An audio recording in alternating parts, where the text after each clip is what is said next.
Good morning प्यारे बच्चों, मैं हूं आपकी एजुकेटर पूर्णिमा और हम करेंगे worksheet number 14 institution of public democracy, यानी कि डेमोक्रेसी के इंस्टीट्यूशन जिससे गवर्नमेंट चलती है। तो ये है चैप्टर आपका सोशल साइंस का पॉलिटिक्स, ठीक है। एंड क्लास आपकी 9th है, डेट है 6 अक्टूबर। स्टूडेंट्स, मेन जो इंस्टीट्यूशन है उनके बारे में हम पढ़ेंगे जो कि एक गवर्नमेंट को रन करने के लिए चाहिए होते हैं। In our country the government at the national level, जो गवर्नमेंट नेशनल लेवल पर बनती है उसको हम central government, union government and the institution which play major role in the important decision of central government are institutions. ठीक है, कौन कौन से मेन इंस्टीट्यूशन है? पार्लियामेंट क्या करती है? वो लॉज को बनाती है, ठीक है। एग्जीक्यूटिव, वो उस लॉ को क्या करते हैं? इम्प्लीमेंट करते हैं। जुडिशरी, अब भाई मान लो कोई ऐसा लॉ बना दिया जाए, कोई कास्ट के खिलाफ लॉ बना दें या फिर वुमेन्स के खिलाफ लॉ बना दे, तो उसको कौन चेक करेगा? उसको जुडिशरी। यहाँ पे अगर सुप्रीम कोर्ट है, हाई कोर्ट्स हैं वो, ठीक है। यहाँ पे जो एग्जीक्यूटिव होते हैं, ठीक है, वो जो लॉ को इम्प्लीमेंट करते हैं। यहाँ पे जो एमपीज होते हैं, जो वो लॉ बनाते हैं, ठीक है। तो चलिए, नीड फॉर पॉलिटिकल इंस्टीट्यूशन, क्या ज़रूरत है? अब देखो भाई, सिक्योरिटी चाहिए होती है, अब एजुकेशन चाहिए होती है, हेल्थ है, ये इन सब चीज़ों को कौन देखेगा? गवर्नमेंट नहीं देखेगी तो कौन देखेगा? अब गरीब, बहुत सारे लोग अमीर हैं, बहुत सारे लोग ताकतवर हैं, ऐसे तो सब जो ताकतवर हैं, अब कई लोग गरीब भी हैं लेकिन ताकतवर हैं, तो वो दूसरों को पीट के उनकी प्रॉपर्टी को छीन लेंगे। तो एक इंस्टीट्यूशन बना दिए गए, जैसे एक पुलिस सिस्टम एक इंस्टीट्यूशन है एक तरह से, ठीक है। तो पुलिस सिस्टम है तो लोग डरते हैं कि भाई पुलिस पकड़ कर ले जाएगी, हमें किसी पे अत्याचार नहीं करना है, ठीक है।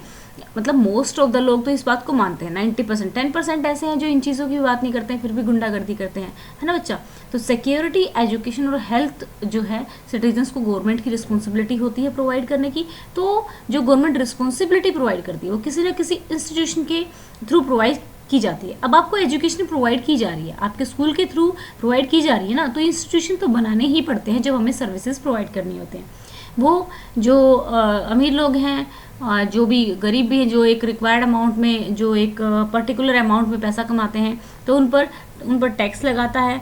फिर वो टैक्स जो पैसा है वो पैसा कहाँ पे जाएगा? आर्मी। अब देखो, मैं आपको बहुत बार समझा चुकी हूँ, गवर्नमेंट है क्या? गवर्नमेंट तो हम जैसे लोगों से मिलकर बनी है। वो लोग अपना पैसा क्यों लगाएंगे, है ना? वो अपना नहीं लगाएंगे ना, हम लोग टैक्स पे करेंगे, वही आर्मी पर लगता है, उसी से हमारे जो वेपन्स होते हैं, हथियार होते हैं, बड़े बड़े टैंक होते हैं, वो चीज़ें खरीदी जाती हैं। पुलिस है, पुलिस को भी गवर्नमेंट पैसा देती है। पुलिस क्या करती है? हमारी सेवा करती है, एक तरह से हमारी सेफ्टी करती है। तो वो क्यों करेगी? उसको गवर्नमेंट सैलरी देती है, तो सैलरी कहाँ से आती है? वो हम लोगों के टैक्स से ही आती है, ठीक है। These works are different by different institution so that democracy works for betterment and all the officers concerned may participate in decision making। जो भी ऑफिसर इन जो इंस्टीट्यूशंस होते हैं इनमें होते हैं तो वो इसमें पार्टिसिपेट करते हैं। तो चलिए बात करते हैं तो कि प्रेसिडेंट क्या होते हैं। कहने को तो प्रेसिडेंट जो होते हैं कि हाईएस्ट अथॉरिटी होते हैं कंट्री में, कहने को क्या होते ही हैं हाईएस्ट अथॉरिटी, लेकिन सिर्फ कहने को। क्यों? क्योंकि उनकी पावर नहीं होती, उनको साइन करना ही होता है। बहुत कम चांसेस में ऐसा होता है कि वो अपनी मर्जी चला सकते हैं। अदरवाइज उनको जो भी गवर्नमेंट में पीएम है या फिर जो उनका सीएमओ है, काउंसिल ऑफ मिनिस्टर है, उनकी बात से उनको बाध्य रहना पड़ता है, काउंसिल ऑफ मिनिस्टर से, ठीक है। उनकी बात माननी पड़ती है, एक तरह से रबड़ स्टैंप की तरह होते हैं। बहुत बहुत रेयर ही कंडीशंस में वो अपनी चला सकते हैं।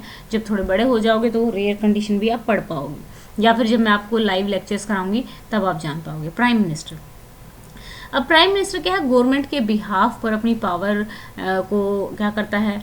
पावर यूज़ करता है। और जो बाकी जो मिनिस्टर्स हैं उनको अपॉइंट कौन करता है? Prime minister. अब जो प्रेसिडेंट को कौन अपॉइंट, जो प्राइम मिनिस्टर है, पीएम को कौन अपॉइंट करता है? प्रेसिडेंट, लार्जेस्ट पार्टी के कैंडिडेट को पीएम अपॉइंट हो गया। अब पीएम अपनी मर्जी से जो सीएमओ, काउंसिल ऑफ मिनिस्टर, उसको चुनेगा अपने। अब parliament, the parliament consist of, जो पार्लियामेंट जो होती है बनी होती है प्रेसिडेंट से, लोकसभा से और राज्यसभा से, 3 चीज़ों से मिलकर बनी होती है हमारी पार्लियामेंट। जो प्रेसिडेंट है ना, तो वो राज्यसभा के मेंबर होते हैं, मतलब कोई से भी हाउस के मेंबर नहीं होते हैं president. President is not the member of any 2 houses but the law enacted by the parliament is enforced only after his. कोई भी लॉ जो होता है उनके साइन के बिना नहीं मतलब लागू होता है, तो उनके साइन होने ज़रूरी होते हैं।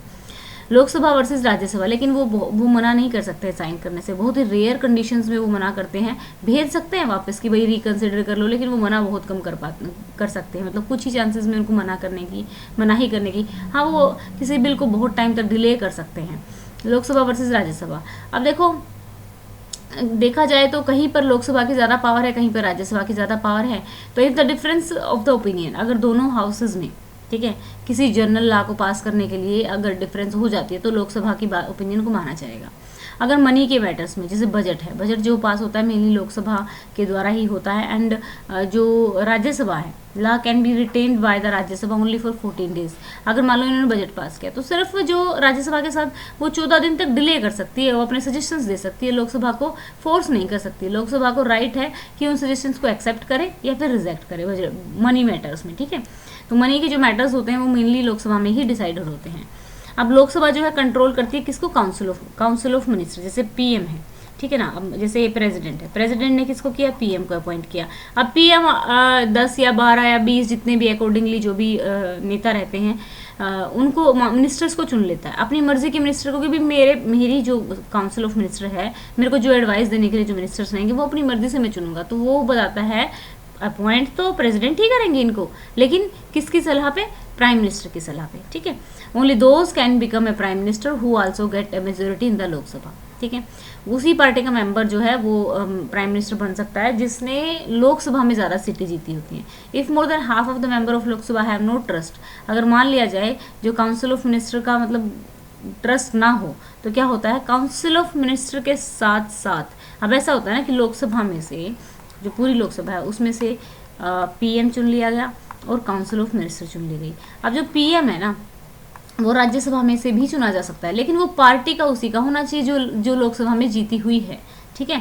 तो राज्यसभा का मेंबर हो सकता है लेकिन पार्टी का लोकसभा का मतलब जिसने ज़्यादा सीटें जीती हैं उसी का होना चाहिए वो, ठीक है। मेंबर दोनों में से हो सकता है। तो अब यहाँ पे वो कह रहा है कि अगर मान लो जो मोर देन हाफ, अगर कॉन्फिडेंस नहीं है इनका, वो कहते हैं कि भाई ये जो सीएमओ है इनका हमारे में कॉन्फिडेंस नहीं, तो इन सबको रिजाइन करना पड़ता है, फिर दोबारा से सीएमओ चुनी जाती है। This privilege is not available to Rajya Sabha, ये प्रिविलेज जो है राज्यसभा को अवेलेबल नहीं है। आई होप समझ में आ रहा होगा। तो चलिए क्वेश्चंस के थ्रू थोड़ा सा और समझाएंगे, देखते हैं। What do you understand by the central government of the country, name some major institution of it. The government that is elected at the national level, ठीक है, by the people of the whole country is called the central government, ठीक है। ये काफ़ी important chapter है तो आपको अच्छे से इसको करना है। और सिर्फ इम्पोर्टेंट सिर्फ इसलिए नहीं है कि ये आपकी एग्ज़ाम में है, इम्पोर्टेंट इसलिए भी है क्योंकि आपके जो इलेक्शंस होते हैं उनके लिए भी मतलब एक जनरल नॉलेज के सेंस में भी, ठीक है। आप 10th में हो गए, अगर आपको इतनी सब चीज़ों का नहीं पता है तो एक कंसर्न, 9th क्लास में हो तो ये एक कंसर्न की बात है। The major institution of the central government are legislative, executive and judiciary. अगर अच्छा चलो ठीक है, मैंने अभी बताया था कि लेजिस्लेटिव जो होते हैं, ठीक है, उसका क्या काम होता है, इस ऑर्गन का क्या काम होता है, ये आप मुझे कमेंट में बताओगे। What are the need of political institutions? ज़रूरत क्या है? Political institutions are needed for the success of the democracy and in order to carry out the various functions of a government such as enacting laws and enforcing them, providing security, education and health facility. Political institution किस लिए चाहिए होते हैं? अब जब भी हम question start करते हैं तो हम हमेशा क्वेश्चन, दो तरीके होते हैं क्वेश्चन लिखने के बेटा, या तो जो क्वेश्चन में चीज़ें दी होती है ना, या तो उनको लास्ट में लिख दो या फर्स्ट में ही लिख दो। जैसे political institution are needed for the success of, यानी कि मैंने शुरू में लिखा, अब मैं इसको बाद में भी लिख सकती थी, ठीक है। ये लिख सकती हूँ the success of the democracy and in order to carry out various function of government, जैसे कि enacting law, enforcing them, providing security, education, health facility, citizen etcetera. That's why the political institution are needed. तो हमें जो question में दिया होता है वो हमें ज़रूर लिखना होता है 2-4 वर्ड, ठीक है। तो उससे हमारा क्वेश्चन जो होता है उसकी राइटिंग स्किल और उसकी एक फॉर्मेट जो है थोड़ा अच्छा हो जाता है, ठीक है।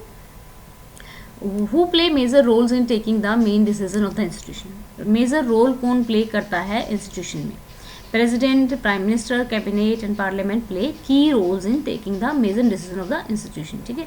मेजर एक तरह से कह सकते हैं कि लोकसभा, राज्यसभा, जो पार्लियामेंट है वो डिसीजंस को लेने में हेल्प करते हैं। तो यहाँ पे आप ये भी कह सकते हैं तो मेंबर ऑफ द इंस्टीट्यूशन, ठीक है। यहाँ पे जो है जो इसके मेंबर्स होंगे, ठीक है, जो कंसर्न, यहाँ पे देखिए यहाँ पे दिया हुआ है कि जो भी कंसर्न मेंबर्स होंगे, ठीक है। Then all the minister including the prime minister, यहाँ पर दिया हुआ है कि जो भी कंसर्न मेंबर होंगे, यहाँ पे ऊपर दिया हुआ है लाइन में, मैं आपको दिखा देती हूँ, ये रहा। The Lok Sabha Rajya Sabha president is not the, तो जो भी कंसर्न्स मेंबर्स होंगे वही क्या करेंगे, वही जो भी जब लोकसभा राज्यसभा में बिल पास होता है, अभी किसानों वाला बिल है ना, फार्म बिल, फार्मर के लिए बिल पास किया है, तो काफ़ी लोग उस चीज़ का अपोज कर रहे हैं। तो मुझे कमेंट करके बताओगे जो फार्मर्स के लिए बिल पास किया गया है, आप लोगों को नॉलेज है उसके बारे में कि किस टाइप का वो बिल है और क्यों लोग उसको लेके प्रोटेस्ट कर रहे हैं। What is the difference between Lok Sabha and Rajya Sabha? Lok Sabha क्या होती है, एक टेम्परेरी हाउस होता है, ठीक है, हर 5 साल में डिजर्व हो जाता है, दोबारा इलेक्शन होते हैं। राज्यसभा क्या होता है, परमानेंट हाउस होता है, इसमें से जो बंदे होते हैं रिटायर होते हैं। Lok Sabha is called the lower house, Rajya Sabha upper house. Lok Sabha is more powerful than Rajya Sabha.